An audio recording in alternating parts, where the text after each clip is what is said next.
2. The Tale of Inspector Legrasse.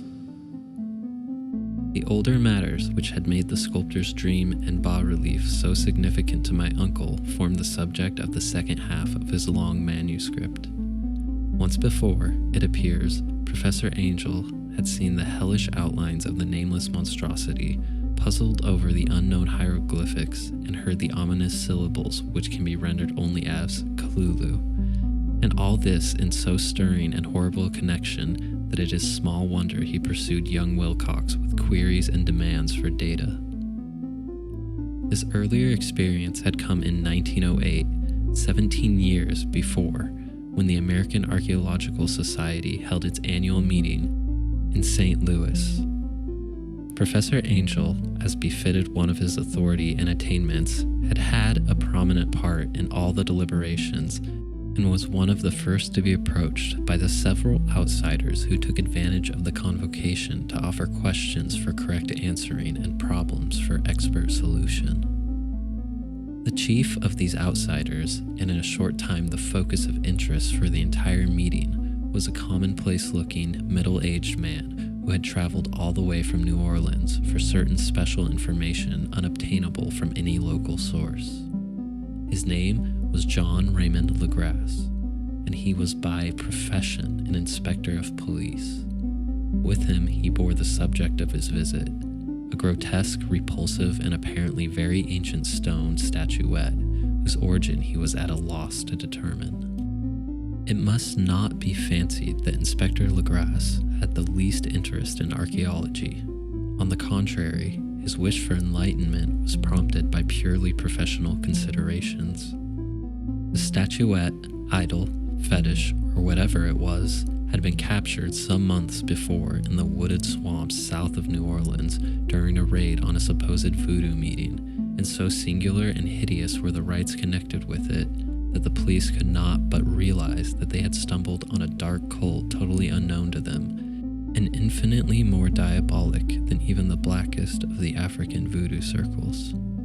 Of its origin, apart from the erratic and unbelievable tales extorted from the captured members, absolutely nothing was to be discovered, hence the anxiety of the police for any antiquarian lore which might help them to place the frightful symbol, and through it track down the cult to its fountainhead.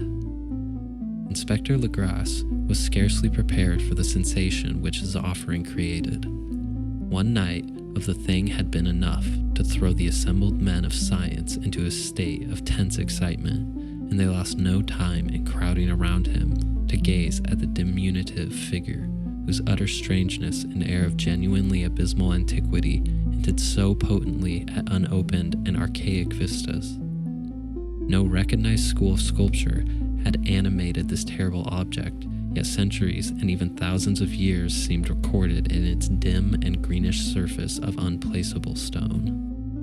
The figure, which was finally passed slowly from man to man for close and careful study, was between 7 and 8 inches in height and of exquisitely artistic workmanship. It represented a monster of vaguely anthropoid outline, but with an octopus-like head whose face was a mass of feelers, a scaly, rubbery-looking body, prodigious claws on hind and forefeet, and long, narrow wings behind. This thing, which seemed instinct with a fearsome and unnatural malignancy, was of a somewhat bloated corpulence, and squatted evilly on a rectangular block or pedestal covered with undecipherable characters. The tips of the wings touched the back edge of the block. The seat occupied the center, whilst the long, curved claws of the doubled-up, crouching hind legs gripped the front edge and extended a quarter of the way down toward the bottom of the pedestal. The cephalopod head was bent forward so that the ends of the facial feelers brushed the backs of huge forepaws which clasped the croucher's elevated knees. The aspect of the whole was abnormally lifelike and the more subtly fearful because its source was so totally unknown. Its vast, awesome, and incalculable age was unmistakable, yet not one link did it show with any known type of art belonging to civilization's youth, or indeed to any other time. Totally separate and apart, its very material was a mystery, for the soapy greenish blackstone with its golden or iridescent flecks and striations resembled nothing familiar to geology or mineralogy. The characters along the base were equally baffling, and no member present, despite a representation of half the world's expert learning in this field, could form the least notion of even their remotest linguistic kinship. They, like the subject and material, belong to something horribly remote and distinct from mankind as we know it, something frightfully suggestive of old and unhallowed cycles of life, in which our world and our conceptions have no part. And yet, as the members severally shook their heads and confessed defeat at the inspector's problem, there was one man in that gathering who suspected a touch of bizarre familiarity in the monstrous shape and writing, and who presently told with some diffidence of the odd trifle he knew. This person was the late William Channing Webb, professor of anthropology in Princeton University and an explorer of no slight tone. Professor Webb had been engaged 48 years before in a tour of Greenland and Iceland in search of some runic inscriptions which he failed to unearth, and whilst high up on the West Greenland coast had encountered a singular tribe or cult of degenerate Eskimos whose religion, a curious form of devil worship, chilled him with its deliberate bloodthirstiness and repulsiveness. It was a faith of which other Eskimos knew little, and which they mentioned only with shudders, saying that it had come down from horribly ancient eons before ever the world was made. Besides nameless rites and human sacrifices, there were certain queer hereditary rituals addressed to a supreme elder devil, or Tornasuk, and of this Professor Webb had taken a careful phonetic copy from an aged Angekok, or wizard priest, expressing the sounds in Roman letters as best he knew how.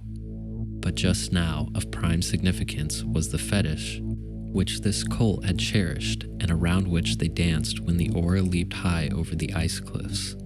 It was, the professor stated, a very crude bas-relief of stone, comprising a hideous picture and some cryptic writing, and as far as he could tell, it was a rough parallel in all essential features of the bestial thing now lying before the meeting. These data, received with suspense and astonishment by the assembled members, proved doubly exciting to Inspector Legrasse, and he began at once to ply his informant with questions. Having noted and copied an oral ritual among the swamp cult worshippers his men had arrested, he besought the professor to remember as best he might the syllables taken down amongst the diabolist Eskimos. There then followed an exhaustive comparison of details, in a moment of really odd silence, when both detective and scientist agreed on the virtual identity of the phrase common to two hellish rituals so many worlds of distance apart. What, in substance, both the Eskimo wizards and the Louisiana swamp priests had chanted to their kindred idols was something very like this, the word divisions being guessed at from traditional breaks in the phrase as chanted aloud. Finglui Mugglenaf Cthulhu Rilye Uganagel Futagna. Legrasse had 1 point in advance of Professor Webb, for several among his mongrel prisoners had repeated to him what older celebrants had told them the words meant. This text, as given, ran something like this. In his house at Railia, dead Cthulhu waits dreaming. And now, in response to a general urgent demand, Inspector Legrasse related as fully as possible his experience with the swamp worshippers, telling a story to which I could see my uncle attach profound significance. It savored of the wildest dreams of mythmaker and theosophist, and disclosed an astonishing degree of cosmic imagination among such half-castes and pariahs as might be least expected to possess it. On November 1st, 1907, there had come to New Orleans police a frantic summons from the swamp and lagoon country to the south. The squatters there, mostly primitive but good-natured descendants of Lafitte's men, were in the grip of stark terror from an unknown thing which had stolen up them in the night. It was voodoo, apparently, but voodoo of a more terrible sort than they had ever known, and some of their women and children had disappeared since the malevolent tom-tom had begun its incessant beating far within the black haunted woods where no dweller ventured. There were insane shouts and harrowing screams, soul-chilling chants and dancing devil flames, and the frightened messenger added the people could stand it no more. So a body of 20 police, filling 2 carriages and an automobile, had set out in the late afternoon with the shivering squatter as a guide. At the end of the passable road they alighted, and for miles splashed on in silence through the terrible cypress woods where day never came. Ugly roots and malignant hanging nooses of Spanish moss beset them, and now and then a pile of dank stones or fragments of a rotting wall intensified by its hint of morbid habitation, a depression which every malformed tree and every fungus islet combined to create. At length, the squatter settlement, a miserable huddle of huts, hove in sight, and hysterical dwellers ran out to cluster around the group of bobbing lanterns. The muffled beat of tom-toms was now faintly audible far, far ahead, and a curdling shriek came at infrequent intervals when the wind shifted. A reddish glare, too, seemed to filter through the pale undergrowth beyond endless avenues of forest night. Reluctant even to be left alone again, each one of the cowed squatters refused point blank to advance another inch toward the scene of unholy worship. So Inspector Legrasse and his 19 colleagues plunged on, unguided, into black arcades of horror that none of them had ever trod before. The region now entered by the police was one of traditionally evil repute, substantially unknown and untraversed by white men. There were legends of a hidden lake unglimpsed by mortal sight, in which dwelt a huge formless white polypus thing with luminous eyes, and squatters whispered that bat-winged devils flew up out of caverns in inner earth to worship it at midnight. They said it had been there before D'Iberville, before La Salle, before the Indians, and before even the wholesome beasts and birds of the woods. It was nightmare itself, and to see it was to die, but it made men dream, and so they knew enough to keep away. The present voodoo orgy was, indeed, on the merest fringe of this abhorred area, but that location was bad enough, hence perhaps the very place of the worship had terrified the squatters more than the shocking sounds and incidents. Only poetry or madness could do justice to the noises heard by Legrasse's men, as they plowed on through the black morass toward the red glare and the muffled tom-toms. There are vocal qualities peculiar to men and vocal qualities peculiar to beasts, and it is terrible to hear the one when the source should yield the other. Animal fury and orgiastic license here whipped themselves to demoniac heights by howls and squawking ecstasies that tore and reverberated through those nighted woods like pestilential tempests from the gulfs of hell. Now and then the less organized ululations would cease, and from what seemed a well-drilled chorus of hoarse voices would rise in sing-song chant that hideous phrase or ritual. Fanglui, maglunaf, kluklu, reli, ugadnagul, futang. Then the men, having reached a spot where the trees were thinner, came suddenly in sight of the spectacle itself. 4 of them reeled, 1 fainted, and 2 were shaken into a frantic cry, which the mad cacophony of the orgy fortunately deadened. The grass dashed swamp water on the face of the fainting man, and all stood trembling and nearly hypnotized with horror. In a natural glade of the swamp stood a grassy island of perhaps an acre's extent, clear of trees and tolerably dry. On this now leaped and twisted a more indescribable horde of human abnormality than any but a Sime or an Angarola could paint. Void of clothing, this hybrid spawn were braying, bellowing, and writhing about a monstrous ring-shaped bonfire, in the center of which, revealed by occasional rifts in the curtain of flame, stood a great granite monolith some 8 feet in height, on top of which, incongruous in its dimutiveness, rested the noxious carven statuette. From a wide circle of 10 scaffolds set up at regular intervals, with the flame-girt monolith as a center hung, head downward, the oddly marred bodies of the helpless squatters who had disappeared. It was inside this circle that the ring of worshippers jumped and roared, the general direction of the mass motion being from left to right in endless bacchanal between the ring of bodies and the ring of fire. It may have been only imagination, and it may have been only echoes which induced one of the men, an excitable Spaniard, to fancy he heard antiphonal responses to the ritual from some far and unillumined spot deeper within the wood of ancient legendary and horror. This man, Joseph D. Galvez, I later met and questioned, and he proved distractingly imaginative. He indeed went so far as to hint of the faint beating of great wings, and of a glimpse of shining eyes, and a mountainous white bulk beyond the remotest trees. But I suppose he had been hearing too much native superstition. Actually, the horrified pause of the men was of comparatively brief duration. Duty came first, and although there must have been nearly 100 mongrel celebrants in the throng, the police relied on their firearms and plunged determinedly into the nauseous route. For 5 minutes, the resultant din and chaos were beyond description. Wild blows were struck, shots were fired, and escapes were made, but in the end, Legrasse was able to count some 47 stolen prisoners, whom he forced to dress in haste and fall into line between 2 rows of policemen. 5 of the worshippers lay dead, and 2 severely wounded ones were carried away on improvised stretchers by their fellow prisoners. The image on the monolith, of course, was carefully removed and carried back by Legrasse.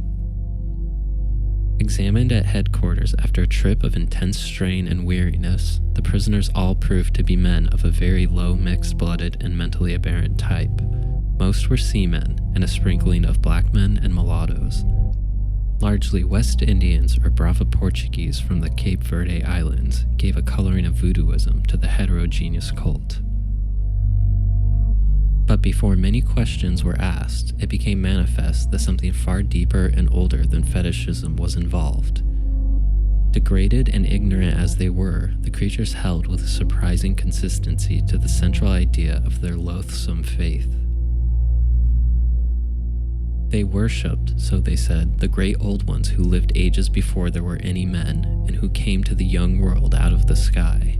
Those old ones were gone now, inside the earth and under the sea, but their dead bodies had told their secrets and dreams to the first man who formed a cult which had never died.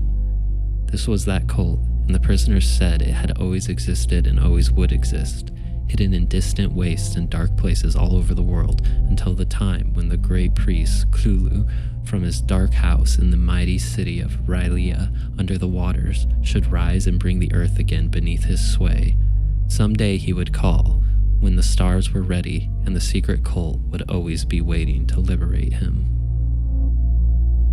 Meanwhile, no more must be told. There was a secret which even torture could not extract. Mankind was not absolutely alone among the conscious things of earth, for shapes came out of the dark to visit the faithful few. But these were not the great old ones. No man had ever seen the old ones. The carven idol was great Cthulhu, but none might say whether or not the others were precisely like him. No one could read the old writing now, but things were told by word of mouth. The chanted ritual was not the secret that was never spoken aloud, only whispered. The chant meant only this: in his house at Rylea, dead Cthulhu waits dreaming. Only 2 of the prisoners were found sane enough to be hanged, and the rest were committed to various institutions. All denied a part in the ritual murders and averred that the killing had been done by black-winged ones which had come to them from their immemorial meeting place in the haunted wood. But of those mysterious allies no coherent account could ever be gained. What the police did extract came mainly from an immensely aged mestizo man named Castro, who claimed to have sailed to strange ports and talked with undying leaders of the cult in the mountains of China. Old Castro remembered bits of hideous legend that paled the speculations of theosophists and made man and the world seem recent and transient indeed. There had been eons when other things ruled on the earth, and they had had great cities. Remains of them, he said, the deathless Chinese men had told him, were still to be found as cyclopean stones on islands in the Pacific. They all died vast epochs of time before man came, but there were arts which could revive them when the stars had come round again to the right positions in the cycle of eternity. They had, indeed, come themselves from the stars and brought their images with them. These great old ones, Castro continued, were not composed altogether of flesh and blood. They had shape, for did not this star-fashioned image prove it? But that shape was not made of matter. When the stars were right, they could plunge from world to world through the sky, but when the stars were wrong, they could not live. But although they no longer lived, they would never really die. They all lay in stone houses in their great city of Rylea, preserved by the spells of mighty Cthulhu, for a glorious resurrection when the stars and the earth might once more be ready for them. But at that time, some force from outside must serve to liberate their bodies. The spells that preserved them intact likewise prevented them from making an initial move, and they could only lie awake in the dark and think whilst uncounted millions of years rolled by. They knew all that was occurring in the universe, for their mode of speech was transmitted thought. Even now they talked in their tombs. When after infinities of chaos the first men came, the great old ones spoke to the sensitive among them by molding their dreams, for only thus could their language reach the fleshly minds of mammals. Then, whispered Castro, those first men formed the cult around small idols which the great ones showed them. Idols brought in dim eras from dark stars. That cult would never die till the stars came right again, and the secret priest would take great Cthulhu from his tomb to revive his subjects and resume his rule of earth. The time would be easy to know, for then mankind would have become as the great old ones, free and wild and beyond good and evil, with laws and morals thrown aside, and all men shouting and killing and reveling in joy. Then the liberated old ones would teach them new ways to shout and kill and revel and enjoy themselves, and all the earth would flame with a holocaust of ecstasy and freedom. Meanwhile, the cult, by appropriate rites, must keep alive the memory of those ancient ways and shadow forth the prophecy of their return. In the elder time, chosen men had talked with the entombed old ones in dreams, but then something had happened. The great stone city Rylea, with its monoliths and sepulchres, had sunk beneath the waves and the deep waters, full of the one primal mystery through which not even thought can pass, had cut off the spectral intercourse. But memory never died, and high priests said that the city would rise again when the stars were right. Then came out of the earth the black spirits of earth, moldy and shadowy, and full of dim rumors picked up in caverns beneath forgotten sea bottoms. But of them old Castro dared not speak much. He cut himself off hurriedly, and no amount of persuasion or subtlety could elicit more in this direction. The size of the old ones, too, he curiously declined to mention. Of the cult, he said that he thought the center lay amid the pathless deserts of Arabia, where Aram, the city of pillars, dreams hidden and untouched.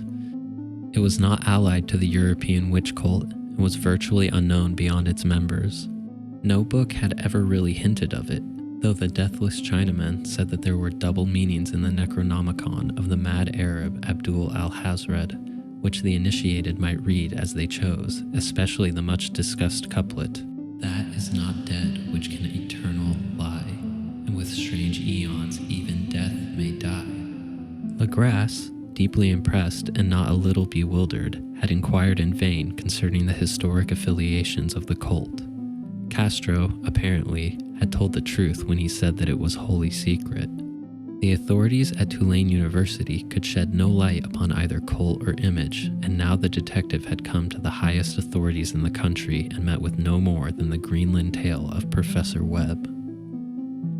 The feverish interest aroused at the meeting by Legrasse's tale, corroborated as it was by the statuette, is echoed in the subsequent correspondence of those who attended, although scant mention occurs in the formal publication of the society. Caution is the first care of those accustomed to face occasional charlatanry and imposture. Legrasse for some time lent the image to Professor Webb, but at the latter's death it was returned to him and remains in his possession, where I viewed it not long ago. It is truly a terrible thing, and unmistakably akin to the dream sculpture of young Wilcox. That my uncle was excited by the tale of the sculptor I did not wonder, for what thoughts must arise upon hearing, after a knowledge of what Legrasse had learned of the cult, of a sensitive young man who had dreamed not only the figure and exact hieroglyphics of the swamp-found image and the Greenland Devil tablet, but had come in his dreams upon at least 3 of the precise words of the formula uttered alike by Eskimo diabolists and mongrel Louisianans. Professor Angel's instant start on an investigation of the utmost thoroughness was eminently natural, though privately I suspected young Wilcox of having heard of the cult in some indirect way, and of having invented a series of dreams to heighten and continue the mystery at my uncle's expense. The dream narratives and cuttings collected by the professor were, of course, strong corroboration, but the rationalism of my mind and the extravagance of the whole subject led me to adopt what I thought the most sensible conclusions. So, after thoroughly studying the manuscript again and correlating the theosophical and anthropological notes with the cult narrative of Legrasse, I made a trip to Providence to see the sculptor and give him the rebuke I thought proper for so boldly imposing upon a learned and aged man. Wilcox still lived alone in the fleur-de-lis building in Thomas Street, a hideous Victorian imitation of 17th century Breton architecture, which flaunts its stuccoed front amidst the lovely colonial houses on the ancient hill and under the very shadow of the finest Georgian steeple in America. I found him at work in his rooms, and at once conceded from the specimens scattered about that his genius is indeed profound and authentic. He will, I believe, be heard from some time as one of the great decadents, for he has crystallized in clay and will one day mirror in marble those nightmares and fantasies which Arthur Machen evokes in prose and Clark Ashton Smith makes visible in verse and in painting. Dark, frail, and somewhat unkempt in aspect, he turned languidly at my knock and asked me my business without rising. When I told him who I was, he displayed some interest, for my uncle had excited his curiosity in probing his strange dreams, yet had never explained the reason for the study. I did not enlarge his knowledge in this regard, but sought with some subtlety to draw him out.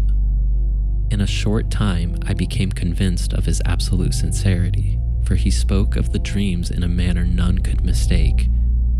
They and their subconscious residuum had influenced his art profoundly, and he showed me a morbid statue whose contours almost made me shake with the potency of its black suggestion. He could not recall having seen the original of this thing except in his own dream bas-relief, but the outlines had formed themselves insensibly under his hands. It was, no doubt, the giant shape he had raved of in his delirium. That he really knew nothing of the hidden cult, save from what my uncle's relentless catechism had let fall, he soon made clear, and again I strove to think of some way in which he could possibly have received the weird impressions. He talked of his dreams in a strangely poetic fashion, making me see with terrible vividness the damp cyclopean city of slimy greenstone, whose geometry, he oddly said, was all wrong, and hear with frightened expectancy the ceaseless half-mental calling from underground.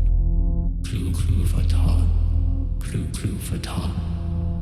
These words had formed part of that dread ritual which told of dead Cthulhu's dream vigil in his stone vault at Rylea, and I felt deeply moved despite my rational beliefs. Wilcox, I was sure, had heard of the cult in some casual way and had soon forgotten it amidst the mass of his equally weird reading and imagining. Later, by virtue of its sheer impressiveness, it had found subconscious expressions in dreams, in the bas-relief, and in the terrible statue I now beheld, so that his imposture upon my uncle had been a very innocent one. The youth was of a type, at once slightly affected and slightly ill-mannered, which I could never like, but I was willing enough now to admit both his genius and his honesty. I took leave of him amicably and wished him all the success his talent promises.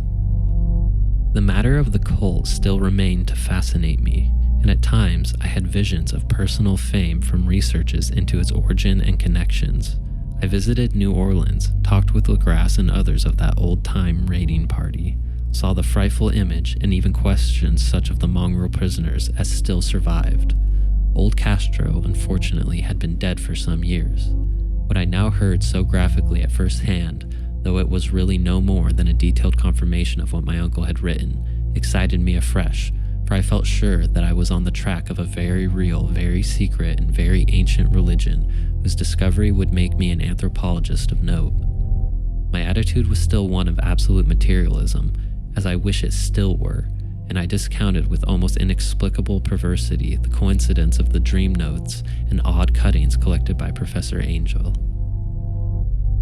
One thing which I began to suspect and which I now fear I know is that my uncle's death was far from natural. He fell on a narrow hill street leading up from an ancient waterfront swarming with foreign mongrels after a careless push from a black sailor. I did not forget the mixed blood and marine pursuits of the cult members in Louisiana, and would not be surprised to learn of secret methods and poison needles as ruthless and as anciently known as the cryptic rites and beliefs. Legrasse and his men, it is true, have been let alone, but in Norway a certain seaman who saw things is dead. Might not the deeper inquiries of my uncle after encountering the sculptor's data have come to sinister ears? I think Professor Angel died because he knew too much, or because he was likely to learn too much. Whether I shall go as he did remains to be seen, for I have learned much now.